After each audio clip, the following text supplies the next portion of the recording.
Adomo Petrausko muziejuje įvyko teatralizuotas renginys Gegužinė. Uoginių kaime Adomo Petrausko muziejuje vyko teatralizuotas renginys Gegužina pas Petrauską Adomų. Į šį renginį suvažiavo jaunieji kupiškėnai, vietiniai gyventojai ir vyresnės kartos atstovai. Muziejaus erdvėse išsidėstė senųjų amatų, keramikos, piešimo ant akmenukų, senosios drožybos, akmens tašymo, vainikėlių pynimo ir kitos veiklos. Ant amatų centro pastato puikavosi muziejininkų parengta fotografijų ir drabužių paroda Senovinės gegužinės prisiminus. Joje eksponuotos Kupiškyje iš paprastų žmonių gautos fotografijos, Rokiškio krašto ir Kupiškio etnografijos muziejaus rinkiniuose saugomi tarpukario laikotarpio drabužiai. Kieme berželiais papuošta, linine virve su puošmenomis apjuosta, mediniais suolais apstatyta teritorija priminė senųjų gegužinių vietą, o jos dalyviai kalbėjo tarmiškai, kupiškėniškai. Šventę pradėjo Šepetos Almos Adamkienės pagrindinės mokyklos dramos būrelio artistai, vadovaujami Jūros Sigutės Jurėnienės. Apsirengę tarpukario jaunimo drabužiais, šepetiškiai parodė meninę kompoziciją. Kupiškio etnografijos muziejaus filialo Uoginių Adomo Petrausko muziejaus specialistė Irma Šemetaitė papasakojo, kad gegužinės prasidėdavo sužaliavus medžių lapams ir baltai žiedais sužydėjus obelims. Jaunimo kaimuose rengiami pasilinksminimai buvo laukiami ir gausiai lankomi. Sueidavo kelių aplinkinių kaimų jaunimas. Iš toliau atjodavo arkliais, vienas kitas atvažiuodavo dviračiais. Merginos pasipuošdavo iš kartūno ar šilko namuose su tomis suknelėmis, sijonais, palaidinėmis. Vaikinai vilkdavosi išeiginius kostiumus, audavosi aulinius batus, dėdavosi gėlės žiedų papuoštas kepures. Merginos nesidažydavo, jokiais papuošalais nesidabindavo, plaukus pindavo į kasas. Renginio vedėjai Kristina Jokiminė ir Gintautas Vaitonis, kaip ir prieš daugelį metų šios sodybos šeimininkas Adomas Petrauskas, neieškodami žodžių kišenėje, kupiškėniška tarmė kvietė visus būti linksmus, šokti, dainuoti, minti mįsles, žaisti, pinti gėlių vainikus. Ale žinot per gegužinas arba vakaruškas? Jaunujimui seniau nebuvo možna vienomait. Net Glemžoičių knygoje radau, taip užrašyta, kad kas blogo nenutiktų, turėjo sėdėti vienas iš tavų. Jum tai tikrai pasisekė. Šiandien tavai namuos, o jumi atlydėjo geriausi mokytojai ir vadovai. Aš dabar atsiminiau, kaip aš vakaruotą eidavau. Kiti paeidavau, bet nuvažiavau vieną, kad pas savo mergiotį vakaruškon. Mergiota gal matų 22, gal 4 buvo, ne to mano jau dabar. Maluoja. Nemaluoja, teisybė, sako, visai grįm teisybė. Gražesnas už mane buvo. Vienos mergiotas nelaidžia vakaruškon, neduok tu viešpatė. Močelą kartu nuvės, sėdė atsisadus kampė, man nešiok, taip sarmata, prieš kitus žmonas. Čia kalbąja apie apsirengimų vakaruškon. Tai va, te pasakysi, berniokai eidavo su čiabotais vakaruškon, kurie jau bagotesni, turadavo vaksą, tai nuspaksavodavo čiabotus, blizgėdavo, o kurie bednesni neturadavo vakso. Tai jie pasimdavo lašinius kuralai ir kiaušinius per Velykas blizgina. Tai čiabotus lašinius kuralai pablizgina, o kad neatrodytų tokia biedni, dar smokrų potą pato pačius karalai. Nuveina vakaruškon, sako, žiūrėgi, va, taukuotas atėjai, va, prieš vakaruškų lošinius, valgiau, vaidina, kad bagotas labai. Renginio vedantieji pakvietė Kupiškio rajono savivaldybės merą Dainių Bardauską pasveikinti susirinkusius į šią gražią pavasario šventę. Turiu pasakyti, kad irgi eidavau ir vakaruškas, nebuvau kažko išskirtinis ir gegužinės. Tik kol jaunesnis buvau, nelabai suprasdavau, dėl ko gegužinė, nors tos vakaruškas gamtoj būdavo ir liepoj, ir rugpjūtį, bet vis gegužinė vadindavo, raisi gegužinė, sakė. O prasidėdavo, tai aišku, nuo gegužė jau taip, į gamtą, į beržinėlį kokį jaunimėlis rinkdavas ir mūsų laikais. Aš atėjau gegužinę ant šiton, žinot, kadangi esu jaunesnės kartos atstovas, nebe tų laikų, kur su lašiniais batus maksavodavo, tai atsinešiau porą bambalėlių, nes mūsų laikais eidavo su bambalėliais. Jau. Bet čia bambalėliai nepavojingi, čia gera, smetoniška.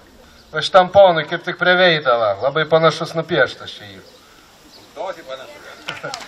Tai padovanoju šitiem vakaraš vedėjam, šeimininkam, kas labai šokdamas iš trokšo, tokių tikrai bus, galės pavaišinti. Ir gaspadinė vieną. Gegužinėje svečiavosi kultūros, švietimo ir sporto skyriaus vedėja Jurgita Trifeldienė. Man kaip ir tokiose gegužinėse būt nebeteko, tai gal čia bus pirmoji, nes tuomet jau vykdavo diskotekos, kultūros namuose ir nebe beržinėliuose ir ne paukščiam čiulbant. Tai galvoju, kad čia turėsiu progą ir aš pati, ne tik mokiniai, gal daugelis ir suaugusių, pasimokyti tų gegužinių tradicijų, kaip jaunimas švęsdavo, kaip vakarodavo ir panašiai. Vedantieji pakvietė Kupiškio seniūnijos seniūną Julių Vytautą Semėną papasakoti, kaip jis anais laikais šokdavo. Sveikinu susirinkusius į gegužinę. Tikrai, reikia pasakyti, prisimenu gegužinės labai gerai. Tais laikais, kada jos vykdavo, aišku, nebuvo nei elektros, nei apšvietimo, bet jaunimas rinkdavosi ir tikrai būdavo linksma ir smagu. Gegužinės vykdavo iki vėliausio laiko, iki ryto. Kupiškio kultūros centro direktorė Jolita Janušonienė kreipėsi į gausiai susirinkusius šventės dalyvius kupiškėniškai. Pati vakaruškos tai tikrai nedalyvavau, bet kiek prisimenu iš savo tėvelio, tai grodavo visos gegužinas. Ir tikrai tais laikais būdavo vertindami visi muzikontai labai, nes kokia gegužina be muzikonto. O dabar tai paprasta viskas, pasileidot muzikų ir šokat, o tada noriu visiems palinkėti tikrai pasimokytų gegužiną švenčių ir kad čia Oginių kaime šitą tradiciją nenugėstų, o tiesiog kviestų ir kviestų kiekvienais metais gegužės mėnesį čia susirinkti ir jums smagiai pasišokti. Čia tokie iki ryto šokdavo, ne iki ryto, iki paryčių, ale kol mergiotį palydė namo, tai narytas. Aini ryto, jų palidėjęs mergiotį namo, tavas jau dalgė atnešys pradalgin, nebereikia nei persvilk pareiti namo. Jau pievo įdalgė, tik tai uždalgės ir pradalgin. Žinokit, iš senų laikų ir toks pasakymas apie gegužines. Nesvarbu, kad gegužinai dos arba vaišins tik batvyniais. Ale svarbiausias dalykas buvo prošimas. Pirmoji savo programą parodė Kėdainių rajono kultūros centro Kalnaberžės skyriaus vaikų liaudies muzikos kapela Siručiukai, vadovas Henrikas Docius.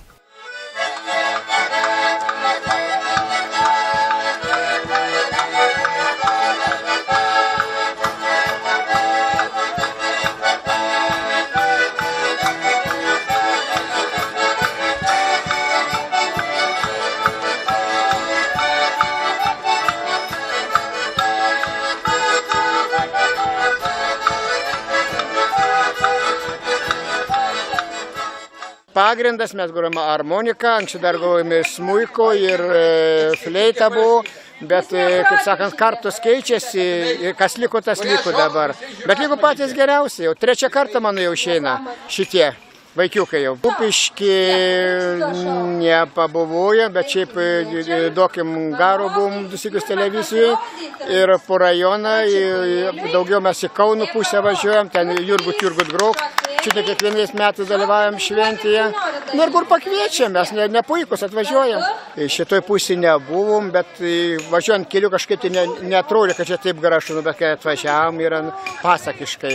Tiesiog žmogų taip traukia, taip dvasiškai čia gali atsigauti, nebūtinai čia koncertuoti, groti, bet ir taip pabūt pasivaikščioti, pasidžiaugti, va tas, kas sukurta, pasidžiaugti tų žmonių, kurie čia įdėjo daug darbo, įdėjo iniciatyvos tokios ir reikalingis tokios vietos, ypatingai jaunimo susirinkti. Koncertavo jaunieji kupiškėnai. Salamiesčio pagrindinės mokyklos folkloro ansamblis Vijonytė, vadovė Alma Pustovaitienė.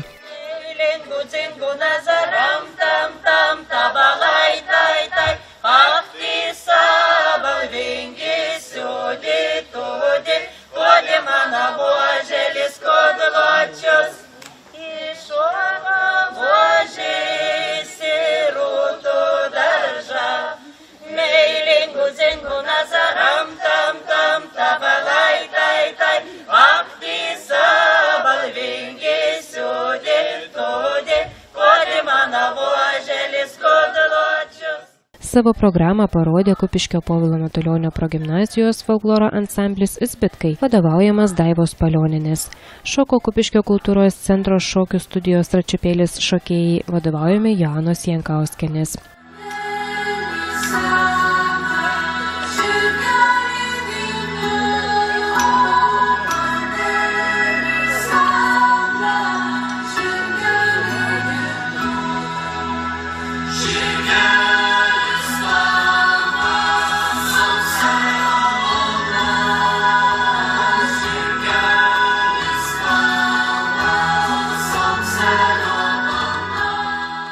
Grojant liaudies muzikai ir skambant lietuviškai dainai, visi mokėsi šokti tradicinių šokių, eiti ratelių. Tarp kolektyvų vyko varžytuvės, kas ilgiausiai ir smagiausiai pašokdins gegužinės dalyvius, žiūrovai ilgiausiai plojo Vijonytės folkloro ansambliui.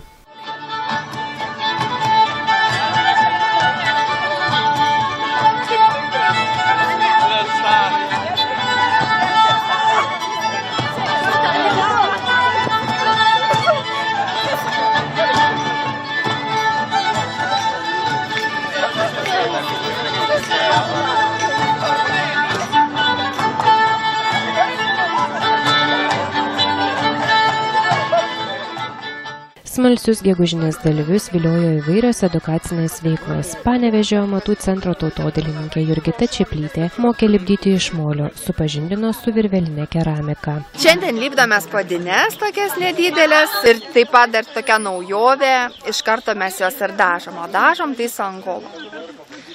Tai irgi tokia truputį, vėl grįžtama į tą pačią senovę, nes seniau indai ir buvo dekoruojami angoba. Angoba tai yra skystas molis, visai spalvotas.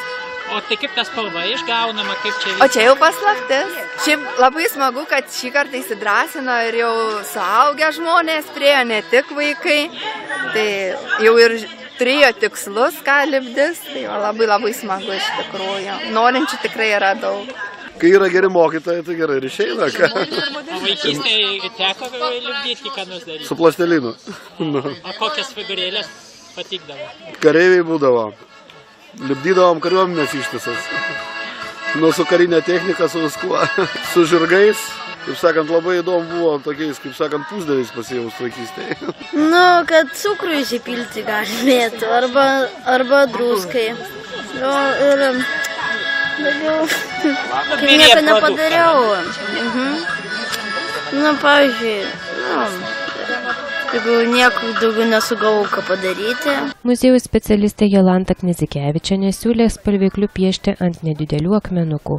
Jaunimas kūrybinės mintis dėliojo pagal akmenuko formą. Čia bus kryžiukai, nuliukai, bet mes turim akmenukus juodus ir raudonus. Tai vat ir žais, kas laimės, kas suves kraštinę arba iš šitągi stulpelį arba įstrižainę, tai ir bus laimėtojas. Galima bandyti daug kartų pralaimėjus. O mes pasirinkom akmenukus, nes čia mano tokia edukacinė pamoka, būtent su akmenukais. Piešimas ant akmenukų, tai ir va tuos akmenukus irgi galima išpaišyti įvairiai. Ir boružėlėm, ar šiaip kaip norit kryžiukais pažymėti.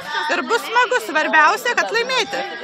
Lauko akmenėlis, pirmas kūrinėlis. Tai atstovauju ir Veronikos Šleivytės paveikslų galeriją, todėl kad dailininkė pirmiausia ganydama bandė piešti akmenukais, tai vat ir sugalvojom, kad būtų visai smagu piešti ant akmenukų. Tik mes renkamės įvairias priemonės jau šiuolaikinės, tai yra korektorius arba markeris, flamasteris, guašas ir pastelė ir galima kreidėlė, bet kokiam priemonėm galima piešti, o visą tai, ką norisi piešti, diktuoja akmenėlio formą.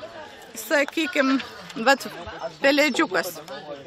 Kažkuo tai panašus toks margas, tamsus, o gali būti ir kitoks pelėdžiukas.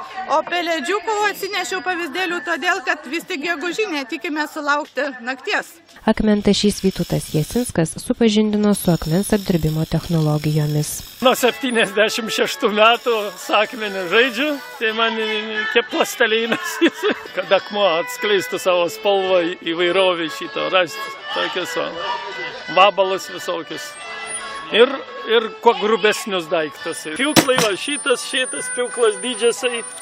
Ir tai pagreitina darbą, ne? Tai 10 kartų greičiau negu rankam. Boksininkas, nosis va kreiva, atidaužyta, jau bus gerai, įdomesnė viskas. Gal spėsi dar ir akis įdėti, vienu fanaru geru. O čia yra jūrų dievas. Pagamintas yra rasta varinė skulptūra tokia. Apie 7000 metų prieš mūsų erą va tokia skulptūra padaryta iš vario. Rokiškio krašto muziejaus specialistas amatams Romualdas Kaminskas mokė, kaip iš medžio pasidaryti švilpynę paukščiuką. Tinka kietmedis, kad būtų berievių geriausia, nes kai reikia šlifuoti ir panašiai, tada daug geriau. Mes šitai esame Rokiškio krašto tradicijas, kadangi pas mums yra toks Lionginas Šepka, kuris yra išdrožęs paukščių balių. Išim su tuo iš to muziejaus ir tiesiog tradicija Šepkos darom tą paukščiuką. Neskaičiuoju, bet daug jau, tikrai daug, nes ir muziejų darau, ir išvažiuoju, kur kas prašo, į Kaziuko mugę būna nuvažiuoju. Tarškynės darome, ten tokios kažkokios ir rinkilus darom, prigalvojam visą kažką naują. Aš dar kalvystės darau, medžio drožybos, kaip vadinasi, medžio paslaptis ir kalvystės. Paskui ten Rokas Kalvelis buvęs, vienu žodžiu, tokias, kas labai nori, prašom susipažinti. Prieš užgavėnes drožiam tarškynės ar kleketus, prieš tą lapkričio 1 darom žvakidės, tokias šviestuvėlius. Vienu žodžiu, kiekvienai progai sugalvom vis kažką tai įdomaus. Man labai smagu, čia primena Rumšiškės, aišku, netoks mastas, bet ta sodyba tokia jaukiai atrodo, tikrai papuolėsi tokia kaimiška jaukia sodyba, kad tikrai smagu praleisti laiką. Nebe darbas gaunasi jau, kaip sakė, šventė. Ir kas labai įdomu, kad dažniausiai, kai man tenka išvažiuoti kažkur, tai ne vietoj.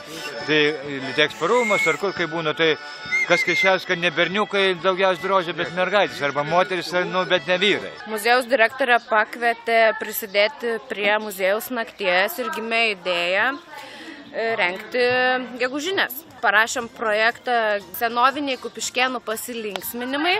Jaunimo centras puošė amatų centro erdves. Bliauka pasirūpino, kad bus išvirta gėlytės, vainikų pynimas. Kiekvienas prisidėjo kiek kuo galėjo ir kiekviena įstaiga, kas meniniais pasirodymais, edukacijom ir panašiai. Dalis jaunimo centro jaunimo dalyvauja, šoka, dainuoja edukaciniuose užsiėmimuose, su mokyklomis yra atvykę.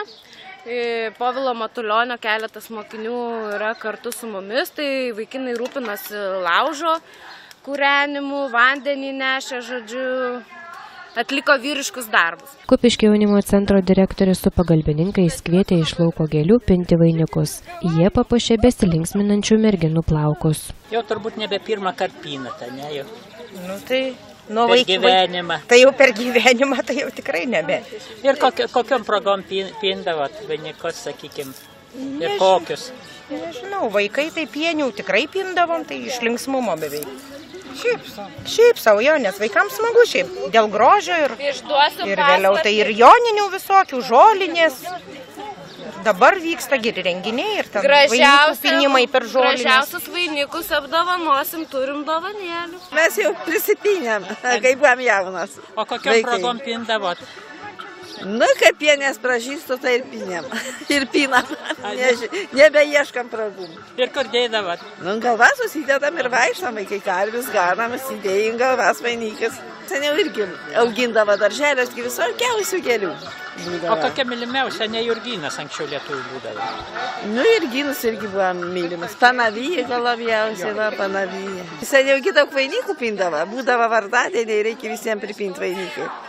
Stanislavam ir Jonam ir visiems. Karvėm išgindavom irgi vaikai tada pinama. Bet jau vardadienis tai visada būdavo vainikai lygiausiai nupinti. Ant durų. Ir dar puokštė gėlių. Ir ten dar kokie atvirutė ar koks parašytos linkėjimas. Ir naktybeldas. Niekada nerašydavo kas. Reikėdavo atspėti tam kas. Vėliau Kupiškio jaunimo centro darbuotojos direktorė Edita Vaitiekūnienė, kultūrinės veiklos vadybininkė Rimantė Bražytė ir projektų vadovė Modesta Baniulienė kvietė ragauti tradicinės kupiškėniškos medžiotojų sriubos bliaukos. Aš nesu ragavusi bliaukos, tai negaliu pasakyti, bet manau, kad pavyko, tikrai nesu meilę darėme. Ir ką ten dėjote su ta meilė dar? Receptą gali labai tiksliai mūsų direktorė paaiškinti, jinai su medžiotojais bendravo, aiškinosi, kokia turi būti receptūra, bet tikrai čia yra žvėrienos, daržovių dėta. Visko, ko reikia bliaukai. Čia yra 80 litrų, dėjom 10 kg bulvių, 5 kg morkų, 3 kg svogūnų, 5 galvutes česnako, kilogramas perlinių kruopų, prieskonių pagal skonį, pipiras kvepiantis, krapai, petražolės, truputėlį gelsvės, svogūniukų laiškų nemažai. Tai dėkojam Kupiškio rajono medžiotojams, kurie dar buvo išsisaugoję po gabalėlį mėsytės. Tai įdėjom bredienos, stirnienos, šernienos, mano Anyta davė avienos. Geresnės negali būti, tai čia po miškus laksė nesenai dabar va puodė. Geri medžiotojai, taikli akis. Aha. O mergos tai tikrai geros gaspadinės. Imkit tokias, bus šeimos didelė. Ir jaunimo gegužinai bus daug. Vedantieji jauniesiems gegužinės dalyviams siūlė daugybę žaidimų. Vyrų žaidimą, keselin sumėtyti kuo daugiau obolių, porelės žaidimą, komplimentų sakymą, laimitas, kuris pritrūksta jų, ėjo keliu 3 paršiukai ir pasakė op, laimitas, kuris pritrūksta oro ar nusijuokia, porinį žaidimą siūlo suvinioti į kamolį, kurie pirmieji tie ir nugalėtojai. Nuo smagaus šokio atsikvėpti ir pailsėti leido Kupiškio kultūros centro Noriūnų padalinio mėgėjų meno teatro Dvarėlis artistai, vadovaujami Violetos Lauciuvienės. Noriniečiai parodė vaidinimą Užupečkio paveikslaliai, pagal to paties pavadinimo Eugenijos Urbonienės knygą. Renginio dalyviai organizatoriams siūlė kasmet Adomo Petrausko muziejuje sodyboje rengti tokias senovinės gegužinės.